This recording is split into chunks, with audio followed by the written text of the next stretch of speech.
Hello दोस्तों, नमस्कार। मैं हूं रामचंद्र प्रजापति और एक बार फिर से अपनी टीम के साथ में हाजिर हुआ हूं एक छोटी सी पूर्वी गीत लेकर के, जिस पूर्वी गीत के राइटर हैं हमारे गुरुजी राम जी पांडे अयोध्या वाले, और आप देख रहे हैं आपका अपना यूट्यूब चैनल है श्री संगम।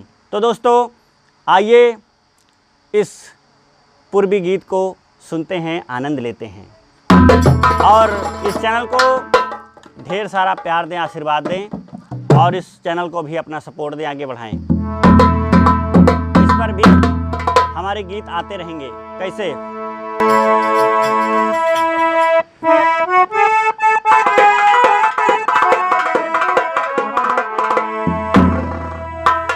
अरे गर्मी के दिनवा बीतल, अरे धरती भइल बा शीतल, अरे करिया करिया बदरा, अरे बरसई हो सवनवा कि अब घर आ जाए सजना, अब घर आ जाए सजना,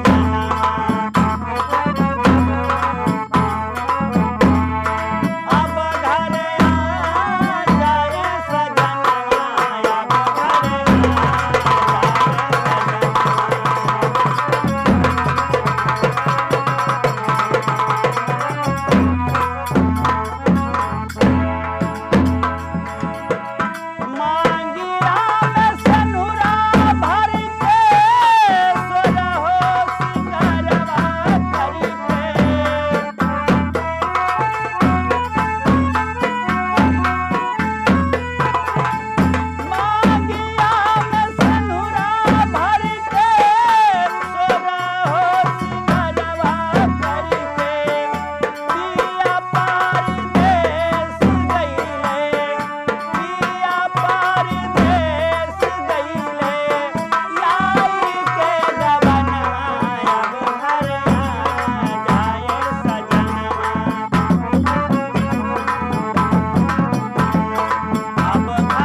अब की बारी आवा पियावा, ताला मार दिया घरवा।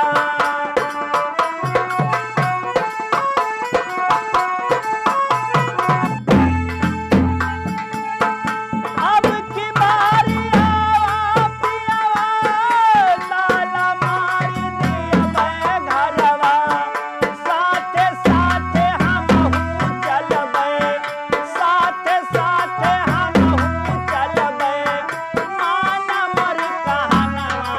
अब घर आ जाए सजनवा, अब घर आ जाए सजनवा, अब घर आ जाए सजनवा, अब घर आ जाए सजनवा।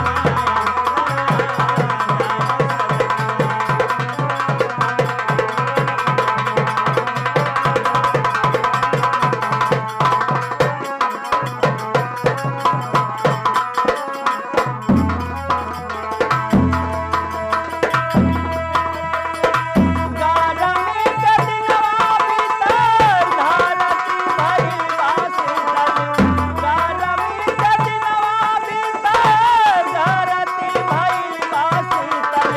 करिया करिया बदरा छाए, करिया करिया बदरा आए, अरे बारिश ऐसा बनवा। अब घर आ जाए सजनवा, अब घर आ जाए सजनवा, अब घर आ जाए सजनवा, अब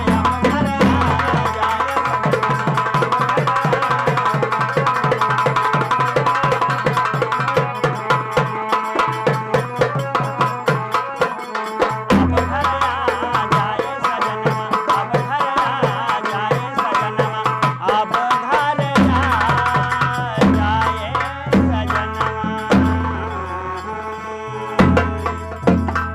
दोस्तों, हमारा ये पूर्वी गीत कैसा लगा? अपने टूटे फूटे शब्दों में जैसा भी हमसे बन सका हमने आप लोगों के समक्ष प्रस्तुत किया, और कोई त्रुटि हो तो क्षमा कीजिएगा।